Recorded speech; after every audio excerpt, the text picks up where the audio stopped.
गणेशोत्सवापूर्वी मुंबई गोवा महामार्ग प्रवास अधिक सुकर करण्यासाठी मंत्री भरत गोगावले यांची निर्णायक बैठक.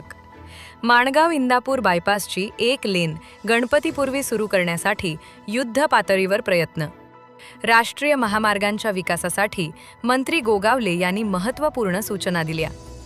रायगडचे मुख्य नेते तथा राज्याचे रोजगार हमी, फलोत्पादन व खारभूमी विकास मंत्री भरत गोगावले यांच्या अध्यक्षतेखाली कोकण भवन येथे राष्ट्रीय महामार्गांच्या विविध प्रलंबित कामांचा सविस्तर आढावा घेण्यात आला. आगामी गणेशोत्सवाच्या पार्श्वभूमीवर कोकणात जाणाऱ्या लाखो चाकरमान्यांचा प्रवास अधिक सुरक्षित, जलद आणि सुरळीत व्हावा यासाठी राष्ट्रीय महामार्ग प्राधिकरणाच्या वरिष्ठ अधिकाऱ्यांसमवेत महत्त्वपूर्ण चर्चा करण्यात आली. बैठकीत राष्ट्रीय महामार्गांशी संबंधित 10 महत्त्वाच्या विषयांवर सखोल विचारविनिमय करण्यात आला. सध्या सुरू असलेल्या चौपदरीकरणाच्या कामासोबतच अतिरिक्त जोडरस्ता विकसित करून शहराभोवती रिंग रोड सदृश व्यवस्था उभारण्याचा प्रस्ताव मांडण्यात आला. यामुळे भविष्यातील वाहतूक कोंडी कमी होण्याबरोबरच बंदराधारित औद्योगिक विकासालाही चालना मिळणार असल्याचे मंत्री गोगावले यांनी नमूद केले.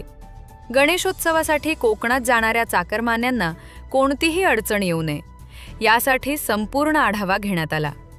माणगाव इंदापूर बायपासची किमान 1 लेन गणपतीपूर्वी वाहतुकीसाठी खुली करण्याचा आमचा प्रयत्न आहे. पावसाने साथ दिल्यास अधिकारी, कर्मचारी आणि ठेकेदार रात्रंदिवस काम करून हे उद्दिष्ट पूर्ण करतील.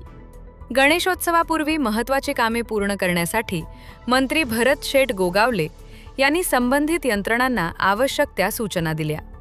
या बैठकीत कोकण विभागाचे सार्वजनिक बांधकाम विभागाचे सचिव श्री शेलार तसेच अन्य अधिकारी व कर्मचारी उपस्थित होते.